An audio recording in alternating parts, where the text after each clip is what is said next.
लोकसभा चुनाव नामांकन के आखिरी दिन भाजपा प्रत्याशी कृष्ण पाल गुर्जर ने अपना नामांकन दाखिल किया। इस मौके पर उनके साथ राजनीतिक सलाहकार अजय गौड़, केंद्रीय लोकसभा चुनाव समिति सदस्य सुधा यादव सहित तमाम विधायक गण मौजूद रहे।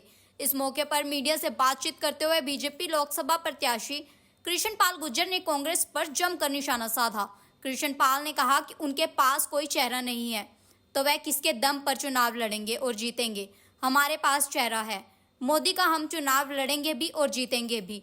हमने 10 सालों में कांग्रेस से दुगने विकास किए हैं, जिनका भरोसा आने वाले 2024 में लोकसभा चुनाव में जनता करेगी। वहीं उदय भान द्वारा भाजपा पर मीडिया को खरीदने के बात पर कृष्ण पाल गुर्जर ने तंज कसते हुए कहा कि मीडिया लोकतंत्र का चौथा स्तंभ है, ऐसे में मीडिया को कोई नहीं खरीद सकता। कांग्रेस चुनाव हार रही है, इसलिए उनके नेता उल जुलूल बातें कर रहे हैं। आज कांग्रेस के नेता मीडिया पर आरोप लगा रहे हैं, कल को चुनाव हारने पर ईवीएम मशीन पर भी आरोप लगाएंगे। देखिए, दुनिया का सबसे बड़े लोकतंत्र भारत में ये चुनाव लोकतंत्र का त्यौहार है। आज छठे चरण के लिए आज नामांकन का आखिरी दिन था। भारतीय जनता पार्टी के प्रत्याशी के रूप में आज मैंने अपना नामांकन दाखिल किया है, अपने साथी विधायकों के साथ, संगठन के लोगों के साथ। और एक प्रक्रिया है लोकतंत्र के पर्व में हिस्सा लेने के लिए। मंत्री जी, मुकाबला है कांग्रेस और बीजेपी का मान रहे हैं, आप क्या कहते हैं? देखिए, देश में दूर दूर तक ना यहाँ मुकाबला है ना देश के मुकाबला है। इस देश में एकमात्र भारतीय जनता पार्टी है जो आज पूरे देश में अपने दम पर पूर्ण बहुमत की सरकार बना सकती है। देश में कोई ऐसा दल नहीं बचा है जो अपने दम पर सरकार बना सके। ये ठग बंधन इकट्ठा करने की कोशिश कर रहे हैं, ये अस्तित्व की लड़ाई लड़ रहे हैं। कांग्रेस भी 50 से नीचे जाएगी या 50 से 2-4 ऊपर जाएगी, सिर्फ इस लड़ाई में है। वरना कांग्रेस का राजकुमार जो अमेठी छोड़कर भागा, अब वायनाड के लोगों के साथ धोखा किया। जब तक वायनाड में वोट नहीं पड़ गया तब तक उसने बताया नहीं कि मैं भागने वाला हूं, रायबरेली जाने वाला हूं। अगर वो वोट से पहले ये बता देता कि मैं रायबरेली जाऊंगा तो वायनाड में उसका इलाज हो जाता। तो उसने अमेठी छोड़ा, वायनाड छोड़ा, अब रायबरेली भी छोड़ेगा।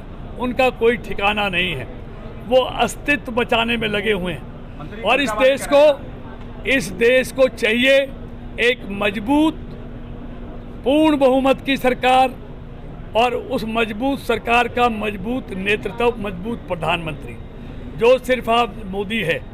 उनके पास चेहरा भी नहीं है और चरित्र भी नहीं बचा है। और चेहरा इसलिए नहीं है क्योंकि सारे चेहरे घोटालों की कालिक उनके चेहरों पर पुती हुई है। सारे जमानत पर बाहर आए हुए हैं जेल से, इसलिए मोदी के खिलाफ कोई बताने लायक चेहरा नहीं बचा है। अगर उनमें हिम्मत है तो देश के सामने, जैसे मोदी भाजपा और एनडीए का चेहरा है, ऐसा चेहरा वो देश के सामने लेके जाएं तो उनको पता चल जाएगा कि देश की जनता किसके साथ खड़ी है। तो उन पर चेहरा भी नहीं है, चरित्र उनका बचा नहीं है। इसलिए वो सारे मिलकर, सारे ठग इकट्ठे होकर सिर्फ अपना अस्तित्व बचाने की लड़ाई लड़ रहे हैं। कांग्रेस प्रदेश अध्यक्ष आपको गिद्ध की संज्ञा दे रहे हैं और महेंद्र प्रताप को सिद्ध की संज्ञा दे रहे हैं, क्या? देखिए, ये तो इस लोकसभा क्षेत्र की 36 बिरादरी तय करेगी कि गिद्ध कौन है और सिद्ध कौन है। ये मेरे कहने से कुछ नहीं होता। विपक्ष करप्शन पाल के नाम से भी बोल रहा है। देखिए, मैंने कह दिया ना, सबके चेहरे इस क्षेत्र की जनता ने देखे हुए हैं, सबका चरित्र इस क्षेत्र की 36 बिरादरी जानती है। मंत्री जी, किसका किस पे क्या है, आप जरा इलाके में जाओगे तो खुद पता चलेगा। कह रहे हैं मीडिया से दूर रहने के लिए लोगों को। देखिए, मैं इतनी ओछी हरकत पे नहीं आ सकता। ये वो लोग हैं जो बौखलाए हुए हैं, जिनको सामने हार दिखाई देती हैं वो किसी के बारे में कुछ भी कहेंगे, लेकिन मैं किसी पर कोई आरोप प्रत्यारोप नहीं लगाऊंगा, मंत्री जी क्योंकि मुझे मालूम है अल्टीमेटली यहाँ से जीतना भारतीय जनता पार्टी ने है। इसलिए बौखलाए लोग कुछ भी कहेंगे, मैं बिल्कुल बौखलाने वाला नहीं हूँ और किसी की बातों से। मंत्री जी विपक्ष कहता है कि 10 लाख का नारा जो है वो लगाना भूल गई है बीजेपी। देखिए, आज भी हमें मोदी जी की 400 पार जाएंगे और फरीदाबाद की जनता 10 लाख पार पहुंचाएगी, नोट कर लेना।